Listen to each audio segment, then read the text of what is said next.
All right, Kevin back with you for another episode of the $1 Million Relationships Podcast. And today I'm here with Daniel Burrus. Daniel, welcome. So awesome to have you on the show today. Thank you so much. What a pleasure to be with you. Yeah. And you know what? I want to start off because you and I met through the Quoted platform. And in specific, your PR person, Jennifer, ended up reaching out to me and telling me about you. And I got to tell you, she does an absolutely amazing job of just talking you up. and she definitely got my attention. Well, she's actually a vice president of in Burrus Research and has been with me for 20 years Wow. and is just absolutely extraordinary. It's just about everything she does. So I'm not surprised you had a great experience with her. Thank you. That's awesome. That's awesome. And then, and between the first time we met and now, and I also found out that we had another mutual friend in common, Michael Domish, and it is always great to find that kind of stuff out because it's just more confirmation that, like, you know what, these are my people, Yeah, and exactly. and Exactly. Well, and so you're bringing up a good point already for everybody, and that is we live in an increasingly technological world, but let's remember we live in a human world, yeah, and yeah, it's all based on relationships. And of course, there are good relationships and bad relationships, and the best relationships are the ones that have high trust. that's So in right. today's disinformation age, and I would define disinformation as believed misinformation, Okay. it's really important to verify what you're sharing with others so that you can maintain if or and elevate whenever possible trust because trust is the glue that holds it all together. That's right. That's right. Yeah. Relationships and trust can be incredibly valuable currencies. and yeah, you're right. That's what holds it all together. Well, I'll tell you, I'll just start off, and I kind of got a little bit of insight already here because you and I already got to talk. But I'll just start off with a really simple question, just kind of get our conversation started. What do you do, Daniel, and who do you serve? Well, it's a research company, and we research Okay. global innovations in all areas of technology, lasers, robots, genetics, fiber optics, AI, you name it. Been doing it for 4 decades now. Wow. And I've started 6 companies over the years. When I started out teaching biology and physics, so I've really got a research background. However, as a teacher, I'm a translator. Okay. And what I've done over the decades is I found a way of being able to separate the wheat from the chaff, to actually predict the future of technological driven change and to be right. By the way, the secret is to know how to leave out the parts you can be wrong about. But there's an amazing amount you can be right about. And as a teacher at heart, in this interview, I do not want to just give everybody a bunch of trends and say good luck. What I really want to do is teach you a process, something that Okay. you can use yourself so that you can find certainty in an uncertain world. And the reason is when you're uncertain, you do not make bold moves. When you're uncertain, you hesitate. If you're trying to make a sale or talk to somebody, let's say you're selling somebody something and they're uncertain, what will they say? They'll say, I'll get back to you. And we've all heard that. Yeah. That's because they were uncertain. But when you have high levels of certainty, you know what you're going to do? You're going to write the big check. You're going to say yes. You're going to make that bold move. So, really, it's the core of the science of certainty that I think could really benefit all of our people today. Yeah. And you have this gift of being able to, I don't know if I'll phrase this right now, but predict the future, predict trends. And like you said, you know what? I'm right. And so let's dig into a little bit deeper into that a little bit because you know what? Right now, I mean, there's all kinds of crazy stuff going on in this world, and everybody could use a little bit more certainty. Absolutely, and if you look at the 7 books, which have been New York Times, Wall Street Journal bestsellers, and the literally thousands of articles I've written, you'll see, wow, was able to do that. For example, and then I'll give you a couple quick examples, and we'll Okay. talk about how you all can do it. Okay. And because again, I don't want to be the only guy that can do this. And so if I look back at my 1993 book, Techno Trends, which was thankfully a bestseller, and in there you will see a thing that's a highlight. It says Blockbuster is busted. And right underneath it is a description of Netflix. You'll see me talking about there'll be a virtual bookstore within 2 years. By the way, that was 2 years before Amazon started. And I was talking about smartphones and I was talking about what we're doing today. So you can be very accurate when you know where and how to look. And to kind of, if you don't mind, I could set it up with how to do it and then create some dialogue. Would that Okay. work out for you guys? Perfect. Okay, so let me give you the short, quick Okay. way of doing this. First of all, the future is an important place. It's where we're going to spend the rest of our life. Yeah, right. Why do we think about it so little? And the answer is it's changing so fast. People think, well, you surely can't plan because how can you count on anything? Mhm. Which would be a mistake. There's an old saying, failing to plan is planning to fail. So planning is really important. So how do you do that? Well, all trends I've found through my work is divided into two columns, let's say. Okay. They're either a hard trend based on a future fact that can't be changed. And what does that do? That lets you see disruptions before they disrupt, turning disruption into a choice. I just want you to have a choice because you're either going to be today the disrupted or the disruptor. The middle is gone. You're either going to be more relevant or less relevant. The middle is gone. I would like you to have some choices here. Yeah. Secondly, hard trends let you see problems before you have them so you can pre-solve them. I mean, let's face it, we've all said, well, I knew that would happen. And I would say, well, then why did you let it? And the reason you let it happen, I know why you did, is because you didn't trust your future prediction about that problem. Hmm. But what if you could? I'm going to show you how to do that.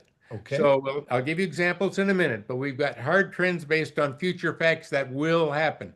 Okay. Litmus test, can they be changed? If the answer is they can't be changed, it's a hard trend. Okay. Soft trends are based on assumptions that may or may not happen. Now, I Okay. didn't say they won't, but there's a big difference in a future fact from a future maybe. Sure. And I love them both. What do I love about a soft trend? If you don't like it, you can change it. What Okay. do I love about a hard trend? I can see the future before anyone else, and I can take advantage of it. Mhm. So I'm just starting to teach this. Let's throw something out and let all of our viewers think about, see if they Okay. can come up with an answer. And that is healthcare costs in the United States have been going up, up, up, up, up for decades. Mhm. Decades. By the way, that's a trend. It's been going up, up, up, up, up. Now you've just started to learn about this. Is that a hard trend or a soft trend? Now I'd like you to all to think in your mind, hard or soft.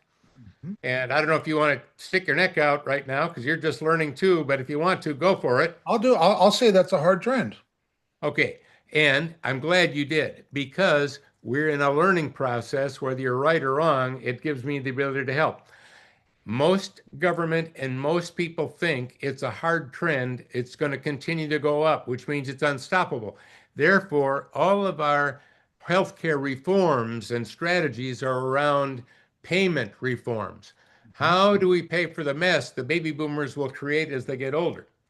But the reality is, it's a total soft trend. Okay. And now, why is it a soft trend? Well, let me give you a couple of examples so that you can see what I'm talking about. Yeah. Did you know that an aspirin costs $20, one aspirin in a hospital? Well, $20 in a hospital? 20. Now, if Mhm. you knew that, of course, you'd have your spouse bring it, but you don't know that. Did you know that that artificial knee that you're having put in because you played so much tennis when you were younger, made by the same company, same size, same everything, can vary in price by hundreds of percent in the same network, but you don't even know what it costs. So we have no transparency. What if we put all of that on a healthcare blockchain? Now, a blockchain is a technology that is super secure and transparent. We would now be able to see the cost of everything. And by the way, companies would not be able to sell aspirins for 20 bucks a piece. all of a sudden you would see prices go down. By the way, there is a blockchain for healthcare that is already started. Its first round of funding got $100 million.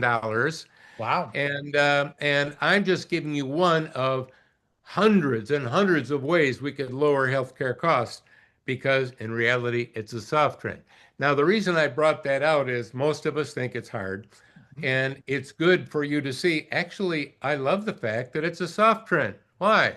I can change it. Let me give you another one. Okay. AI, and it's getting increasingly more powerful. Mhm. That is a hard trend. In other words, if you were saying to yourself, I'd like AI to go away, I don't like it, let's just turn it off, you won't be able to. It's increasing at an exponential rate.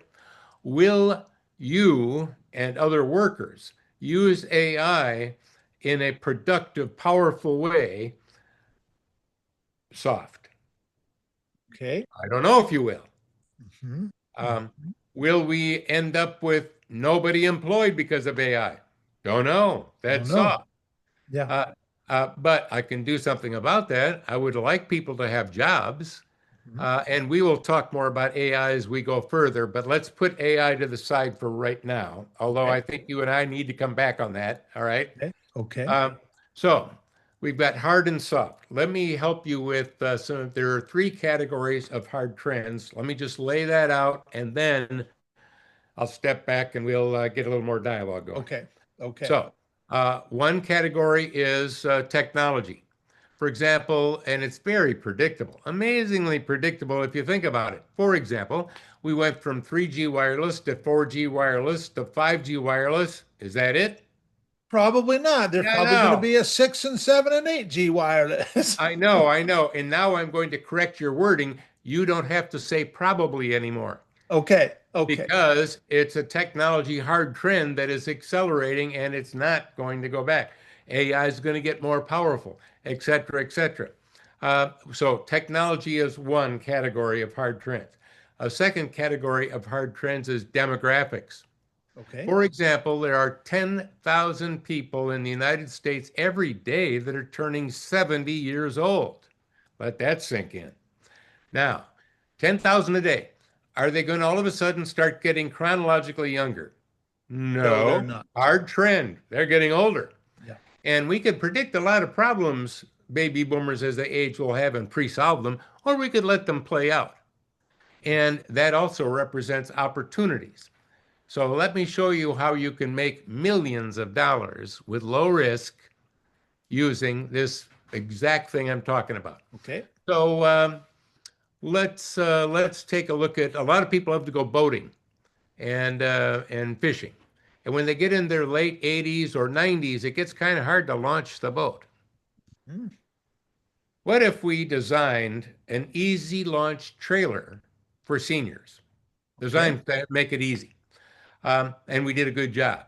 Would we have a growing market every year? Yes. Well, You yeah, have a growing 10,000 a market day. every You're year. turning 70 years old. Yeah. Yeah. Matter of fact, I could take those numbers to the bank and because they're solid future facts. Hmm. Would I know which countries to, uh, let's say, to sell it to and which countries to avoid? Yes, I know the aging populations. Hmm. It would be easy to do that. In other words, I got a low risk, high reward innovation right there. There is right now no easy launch trailer for seniors. I'd like all of you in your mind right now, raise your hand high if you think, well, we're never going to have an easy launch trailer for seniors. I don't think any of you put your hand up. And the reason you didn't is when it's based on a hard trend, if it can be done, it will be done. If you don't do it, someone else Somebody will. will. Let me give you a billion, not a M, a B, $1 billion idea right now. Right now. In There is something called exoskeletons. And an exoskeleton is something you can put on your arms or legs, and it has a little electric motor assist so that you can lift more than you can normally lift. For example, an exoskeleton, nurses that weigh 90 pounds in Japan can lift a 200-pound patient by themselves into bed, thanks to an exoskeleton, That's pretty impressive. right? And more. All right, GM workers that are going like this all the time because they're working on cars. They got an exoskeleton now around their arms so they aren't hurting their shoulders and straining their back. Okay. Okay. So it's great. So what happens when you get in your late 80s and 90s? People fall, and a lot of times they will break a hip. Mhm. And pneumonia and broken hips are the two biggest causes of old people passing away. Okay. I mean, that's a known statistic. And broken hip is very painful, not to mention needing surgery and everything else. So, why don't we do something about that? Why does that happen? Because the small muscles around the leg get weak when you get older. I mean, you're sitting in a chair too much, you're not moving around very much. When you're 30 or 40, if you stumble or trip a little bit, you won't fall at all. When you're 80, boom, you're down. Yeah. So why don't we fix that? Why don't we take something that already exists and create an exoskeleton for seniors that they can put around their legs going up to their hips so that they could walk up steps easily without worrying about it, even if they don't have much muscle. They aren't going to be tripping and falling because they've now got the strength of a 20-year-old. And by the way, right now there is no exoskeleton for seniors. Now, I'd like you in your mind to raise your hand high if you think, well, we're never going to see one of those. None of you put your hand up. I know you didn't. Why? Because you're starting to get the idea of how you can innovate with low risk. What did I do? Well, I combined two things here. I combined demographics and I combined some technology, and bingo, we've got a solution. And we could go on and on and on with examples. Wow. Um, Yeah. so there's so much opportunity. It's amazing when you look at even just those two. I said there were three categories. The third one will probably surprise all of you, and that is government regulations.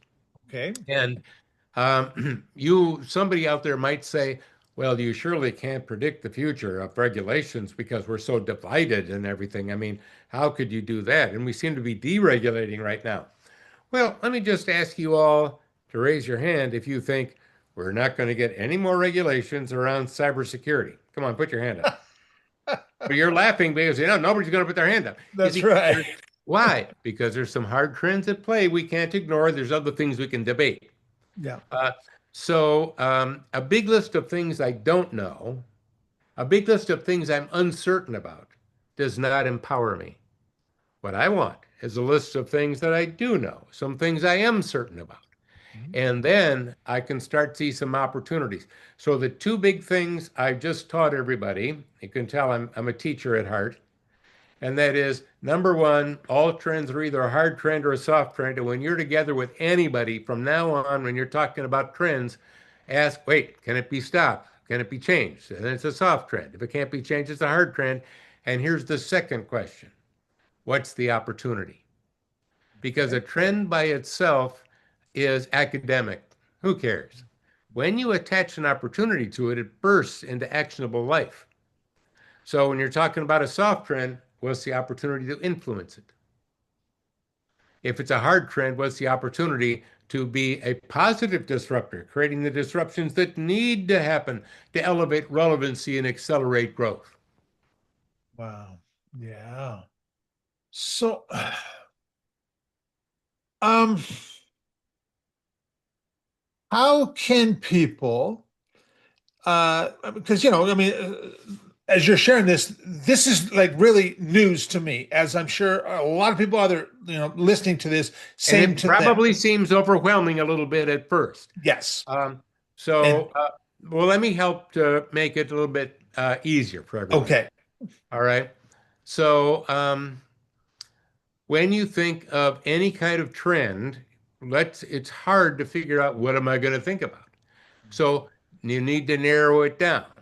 And by the way, I like to think in terms of principles that I've developed. And Okay. I'm sharing now a quick little principle, and that is abundance brings scarcity, scarcity brings abundance. Okay. Now, here's what that means. If you can do anything, you can't think of what to do. But if I narrow it down to scarcity, to one thing that you can do, you can think of all kinds of different variations of that. Mhm. Mhm. Scarcity brings abundance, abundance brings scarcity. So if you're trying to think of, what hard and soft trends should I do? There's too many. You can't think of anything. Sure. So let's narrow it down. Like Okay. let's narrow it down to maybe we'll go back to demographics again. Okay. Uh, a lot of companies are trying to figure out how do I attract new talent, qualified talent. Mhm. And what they're doing is they have a one size fits all recruitment policy. But if you realize each demographic uses technology different, you have to talk to them different, they're motivated differently. You need to have a different strategy for recruitment for each demographic slice. Okay. Okay. And now you're going to start to get the people that you want Mhm. instead of the one size fits all, which no longer works. Yeah. Yeah. Um, another, let me also just show how you might be thinking of a trend and thinking, I don't know if it's hard or soft, it's kind of difficult. But I'm going to give you now how to make the difficult easy. Okay. And that is if you're making a statement or writing out a trend, if there is a comma or a period, or a comma, pardon me, or the word and, you got two trends. Okay. Okay. And that's why you're having trouble with it. So let me give you an example. I'm going to make a trend statement. All right. A lot of people are going to be retiring in our organization, and they're going to take their knowledge and wisdom with them when they leave. So two trends right You- there. A lot of people because retiring. you heard the word and. Yeah. Typically, I'm going to give you a tip now. The first is usually hard, the second is almost always soft. Think about what I said. A lot of people will be retiring in our organization. Hard. Okay. Hard trend. And they'll take their knowledge and wisdom with them when they leave. Totally soft. How could you change that? How could you keep them from leaving? Well, you could have a mentoring program so that the young, old are mentoring the young. You have a database. Do you have a wisdom base? Do you have a knowledge base? Have we been pulling some of the knowledge before they leave and getting and having them share it? Have they been sharing their best practices? Have they been sharing their lessons learned? Or are we just going to let all that go out the door? You see, I have a choice. Mhm. And so I'm just saying, when you're doing any kind of a trend, number one, think to yourself, are there two trends here or not? And the hint is usually the word and or a comma. Okay. That'll let you see that there's two. So pick a subject. Let's go back to demographics and let's pick another one. Let's think of older people again. Okay. Um, I mentioned people falling. Mhm. There is and let's say you're saying, well, I don't want to do an exoskeleton. Is there some other way I could keep people from falling and create an opportunity? Well, sure. Um, there's a little sensor that you could 3D print about the size of a fly's eye, so it'd be super small, and you could easily fit it with a little rubber band around a person's shoe. So imagine that that little thing is around an older person's shoe and is Bluetoothed to their hearing aid. Okay. And when they're walking, if the step goes down, it'll say down. If the step goes up, it'll say up. If Johnny's toy's in the way, it'll say Johnny's toy's in the way again. And you'll have less older people falling because a lot of them are wearing progressive lenses and it's blurry down there and their sight isn't that great. So even without the exoskeleton, I'm giving you another way you could prevent falls, even with a different technology. Or maybe I'll combine them both. So we're just showing how think of a problem that you've got. There's another way to come up with the future. What problem do you have? Oh boy, this gives me the opportunity to share another really great concept with everybody. It's around problems. Okay. Let's start with right now. I'd like you in your head to think of your biggest problem. And most people can think of it pretty quick if it's your biggest one, right? Now, here's what I'd like you to do skip it, skip it. I call it the skip it principle. And that is whatever problem you've got, that's not it. That's why you're having trouble. You're stuck with it. It's the wrong problem. If Mm. you start digging down, you can find the right problem, which is easily solvable. And remember, I do, so my clients are the Department of Defense. I mean, I work with the Googles and big companies, and I'm known at helping them solve impossible problems. So I'm teaching you all how to do it right now. All right. So your problem's not your problem. There's another problem. Let me give you some examples so that this concept gets clear. I'll give Okay. you a simple one. I was talking to my niece the other day. She has her first job. And she called me and said, Uncle Dan, I'm having trouble saving money. Now she knows it's possible because her older sister can save money like crazy. But Hallie, she said, I just can't save money. And I'm really trying to save money, but I can't. And I said, no wonder, it's the wrong problem. You should be working at how you spend money. Why don't you work on that instead? Well, of course, as you might guess, she was able to save money because she now was working on the right problem. So, what's the real one? Let me give you a business example because it's a great concept. Um, I was talking to a CEO of a major drug manufacturer, and I asked him what his biggest problem was. Now, of course, I already had a edge up here because I knew whatever he'd say, that wasn't it. Okay. And he said, I got to hire 2,000 PhD researchers and I don't have the budget for them, but I need them really badly right now. Well, I knew that wasn't it. So I said, why do you need those 2,000? Now notice I'm digging down with the word why. Why do you need those 2,000 researchers? And he said, well, you see, we're a drug company and our stock price is based on how many new drugs are in the pipeline. And right now, we don't have a lot in the pipeline. To get new drugs in the pipeline, we have to solve molecular problems. And to solve molecular problems, we need researchers. And we figure to get that pipeline going fast, we need about 2,000 researchers. So what I said to him is, okay, then let's skip that. And they looked at me like, how can I Yeah, skip right. that? Yep. Yeah, hey, how can I skip that? Hey, why don't we take all of your molecular problems, post them in a dozen languages on the internet, and say we pay for solutions? Well, they actually did that. They had PhDs all over the world submitting solutions, and they purchased the solutions they wanted to buy. It worked Wow. out fantastic, and it was written up in the Harvard Business Review. It worked out so well. Did he Wow. really need 2,000 researchers? No, he needed to solve molecular problems. Yeah. See, he was working on the wrong problem. Yeah. Wrong problem. Uh, Let me give you a fun one. Okay. And That was a pretty fun one right there, actually. It was fun, but let me give you another fun one. Everyone I know has probably seen the first Jaws movie. Yes. All right. Well, there was a big problem filming the Jaws movie. That was a big problem. And that is they couldn't make the shark look real. Okay. It just looked fake. No matter what they did, it looked fake. And they almost didn't make the Jaws movie until they skipped the problem and they decided, let's show what the shark is seeing as it's swimming. We won't show you the shark. We'll show you what the shark is looking at, all those feet up above that it may want to go eat somebody. And then later in the movie, we'll show the shark and it will look fake, but it won't matter by then because you'll be already into the story. They Wow.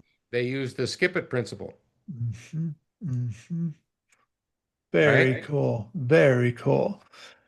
So whatever problem you've got, you're not working the right one. You Yeah. drill down, ask why a couple times, usually about 2 or 3 times. That's it. You'll come up with the real one. Okay. And then as you come up with the real one, now we're going to tie this to trends.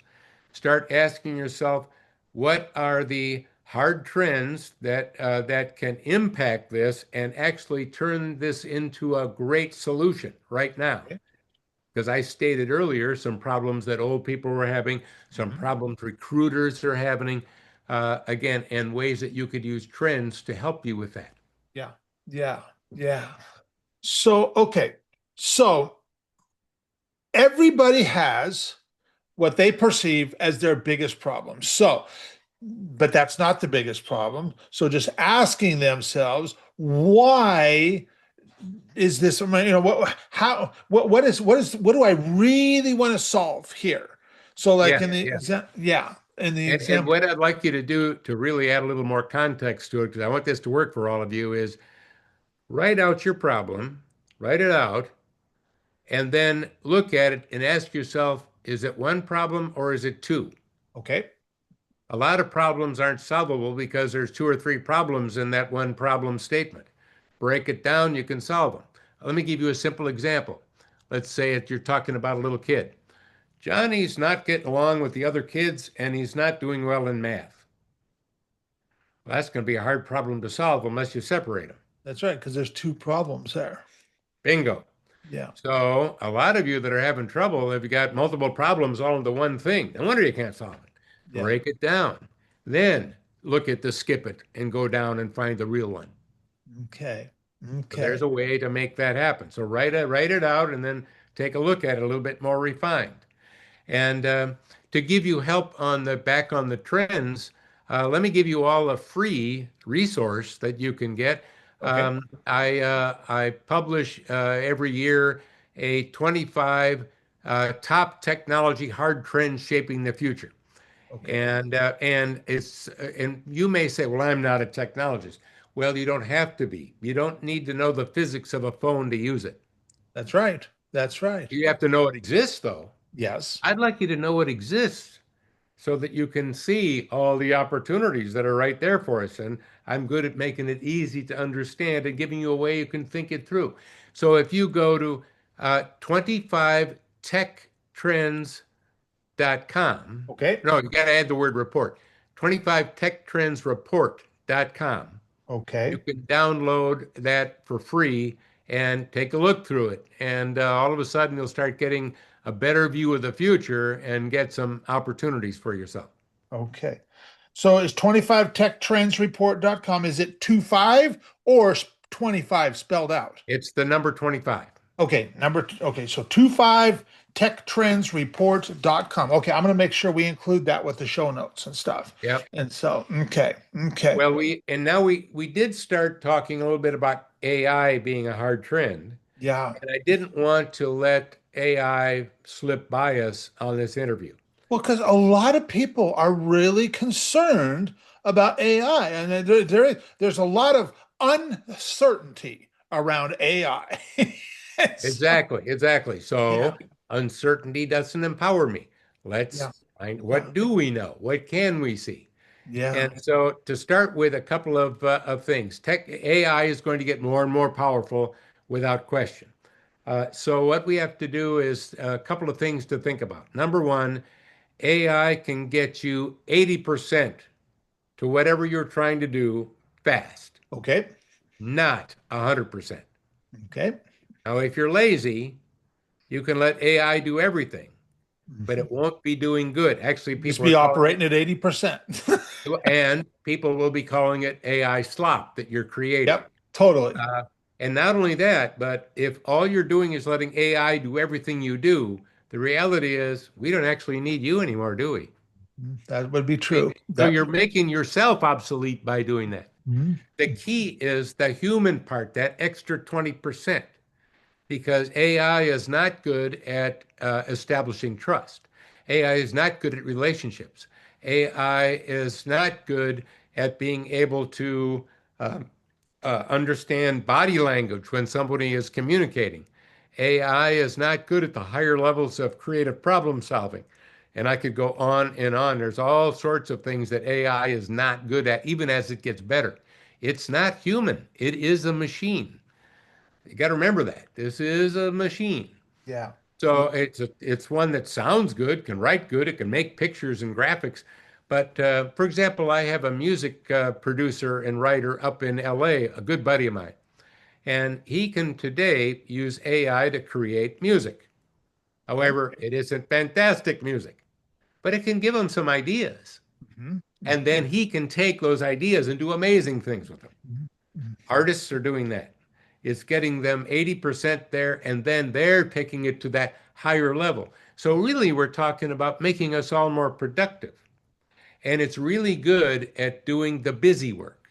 Okay. And frankly, all of us humans have been bogged down with a lot of busy work. I don't care whether you're an accountant or a chief financial officer or whatever your job is, there's a lot of repetitive, busy jobs.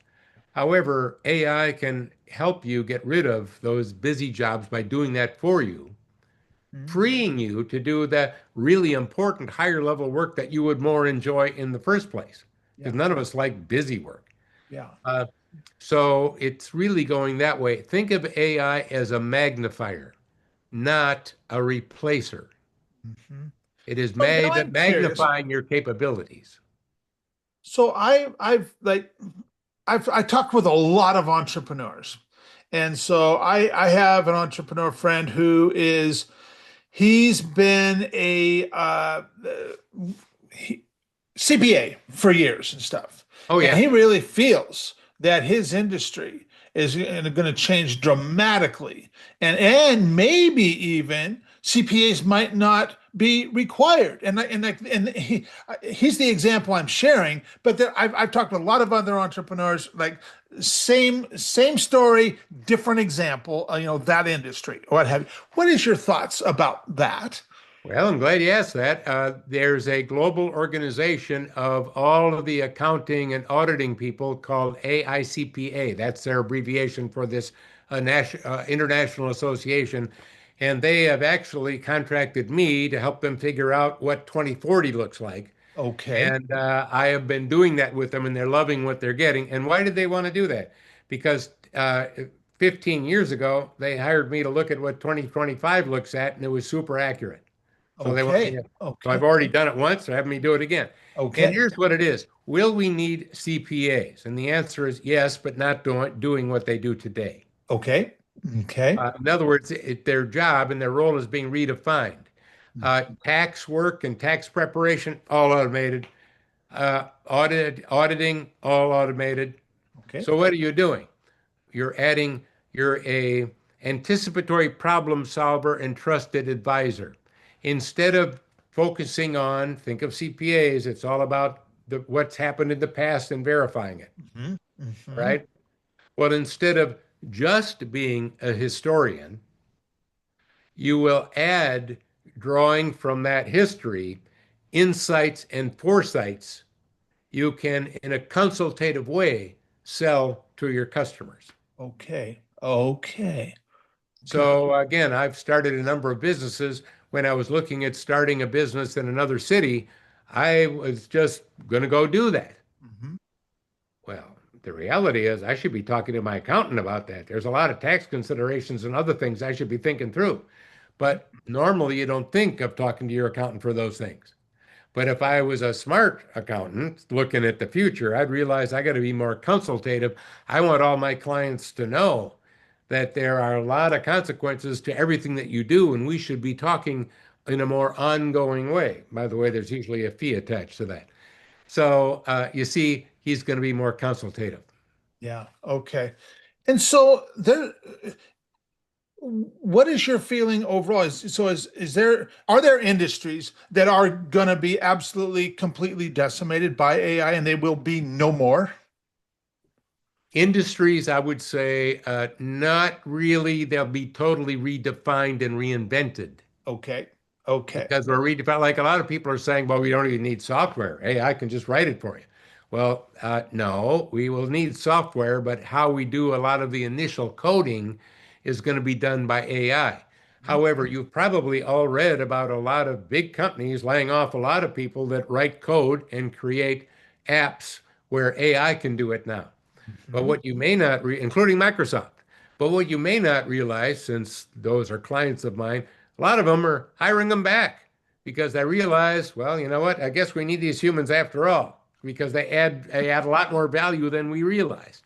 So I think you're seeing a lot of early layoffs, which is actually not a wise thing. Remember, we should not be replacing, we should be magnifying, and they're starting to learn their early lessons. Now, I will say this, if you don't like change and you don't like learning anything new, you probably are not going to like the future very much. But I will say that there's an old saying, you can't teach an old dog a new trick. And I would say, well, luckily we aren't dogs. Luckily. So, yeah, so any age person can learn new things and it gets to be kind of fun. And you don't have to be a technologist, like I said. We just have to become more aware and be willing to learn something new. Yeah. And that can, when you take the wisdom of someone that's older and couple it with some new knowledge, whoa, it gets really powerful. And a lot of us are, another problem that people are noticing right now is entry-level jobs. I can use AI to do entry-level jobs. Maybe I don't need any entry-level people. But the flaw there, of course, is, well, there's not going to be any pipeline of people to replace the next people. There won't be any experience. Where are you drawing from? Yeah. Yeah. So instead of saying we don't need entry level people, it is instead we need to treat entry level people very differently. Instead of having them spend a year or two learning how to do something, we're going to get them learning how to do things much faster because 80% of it can be done with AI very quickly. So now they can do the more powerful 20% so they can move along faster and we add more value much faster than they used to be able to do. Yeah. It's See, it's that interesting. way to think about it differently. Yeah. I was just talking with an entrepreneur friend this morning who was having a meeting with his team, and there was one person in particular that had been hired 2 years ago for a specific role in the company that now AI is doing a lot of that work. And he was telling her, he's like, going forward, I want you, he's like, you're just going to basically work yourself out of the job that you've been in for the last 2 years, because now that job we won't be hiring for that anymore. But you're going to be overseeing all of this and monitoring all of this and just getting better and better at using the AI so that we can all be far more productive and stuff. Yes. And So here's what we could be making a mistake. I think a lot of people are making a mistake, including she was probably making this mistake, and that is we just keep doing what we've always done until all of a sudden somebody says we don't need us anymore. But that's being reactionary. The reason, my latest book was called The Anticipatory Organization. I did not call it the reactionary one. okay, The okay. book, the book before that was called Flash Foresight. It was not called Flash Hindsight. Hindsight. Right.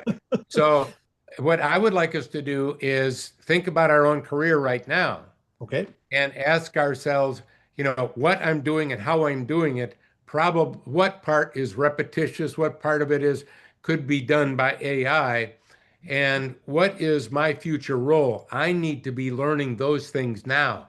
I would like us to take action before somebody says, we need to replace you. I Yeah. think we need to replace ourselves with the new version of us, having learned some new things. Yeah. By the way, how do you do that? Do what we said in the beginning of this interview. Go back and look at the hard trends that are shaping your career and the opportunities for you Mhm. to advance and make more money. Yeah. And you'll start getting some answers. That's a good way to start. Yeah. Yeah. One other Yeah. thing on AI, I want to give you another resource. I have actually personally used over 1,200 AI tools. Bet you Okay. don't know of a lot of people that have done that. No, absolutely And not. and there are lists of good AI tools, and I've seen those lists. I'm sure we've all seen them online, but I've used all those tools, and a lot of them are junk. Okay. So here's what I did. I created another free resource for you. Okay. And what I've done is I've come up with the 5 top AI tools in a whole bunch of different categories. And most people don't even know what you can do with AI. So it's good to see what those categories are, Okay.